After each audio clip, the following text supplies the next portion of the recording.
Barack Obama in 2004 was totally unknown.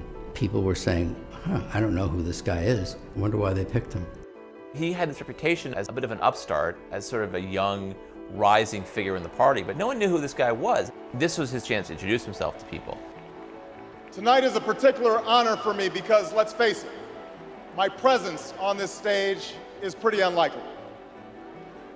My father was a foreign student, born and raised in a small village in Kenya.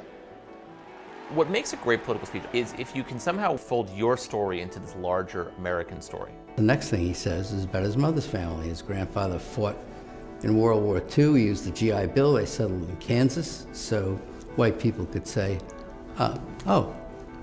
he's just like us. My parents shared not only an improbable love, they shared an abiding faith in the possibilities of this nation.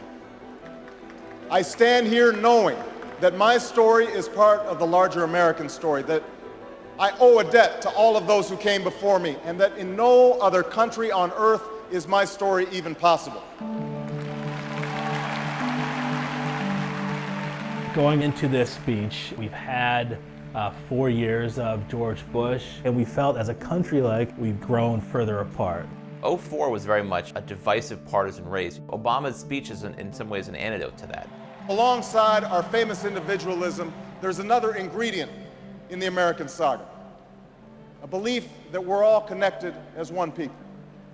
If there's a child on the south side of Chicago who can't read, that matters to me even if it's not my child. If there's a senior citizen somewhere who can't pay for their prescription drugs and having to choose between medicine and the rent, that makes my life poorer even if it's not my grandparent. It is that fundamental belief, I am my brother's keeper, I am my sister's keeper, that makes this country work. E pluribus unum, out of many, one. He gives a speech that presages his entire political message of 2008, which is this sort of post-partisan argument. Now, even as we speak, there are those who are preparing to divide us. The spin masters, the negative ad peddlers, who embrace the politics of anything goes. Well, I say to them tonight, there is not a liberal America and a conservative America. There is the United States of America. Obama was born with two great gifts. One is his mind, and the other is his ability to speak to large groups of people. There are three things that Obama does that really makes that speech effective.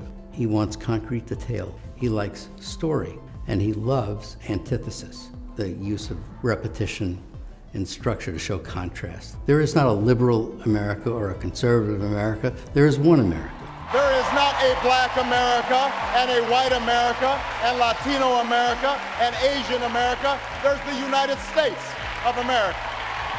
The pundits like to slice and dice our country into red states and blue states, but I've got news for them too. We worship an awesome God in the blue states, and we don't like federal agents poking around in our libraries in the red states.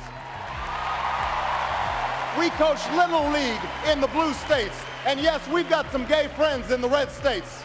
We are one people, all of us pledging allegiance to the Stars and Stripes, all of us defending the United States of America. The way he uses his hands, he actually points a lot and does a lot of this, and a lot of this, and a lot of that. In doing so, he gives off this sense of energy. I am new, I'm someone who is dynamic. And he doesn't do that so much anymore. He's a little more solemn and reserved when he gives speeches today, but I think is more reflective of his office. In the end, that's what this election is about. Do we participate in a politics of cynicism, or do we participate in a politics of hope? It's the hope of slaves sitting around a fire singing freedom songs. The hope of immigrants setting out for distant shores. The hope of a young naval lieutenant bravely patrolling the Mekong Delta. The hope of a mill worker's son who dares to defy the odds. The hope of a skinny kid with a funny name who believes that America has a place for him too. Hope in the face of difficulty. Hope in the face of uncertainty. the audacity of hope. His appearance at that convention, which was the best speech of the convention, better than John Kerry's, was electrifying, and without it, he wouldn't be president. I think sincerity means a lot. There are people who, when they speak the truth as they see it, and they're very effective doing that. I believe this country will reclaim its promise, and out of this long political darkness, a brighter day will come. Thank you very much, everybody. God bless you.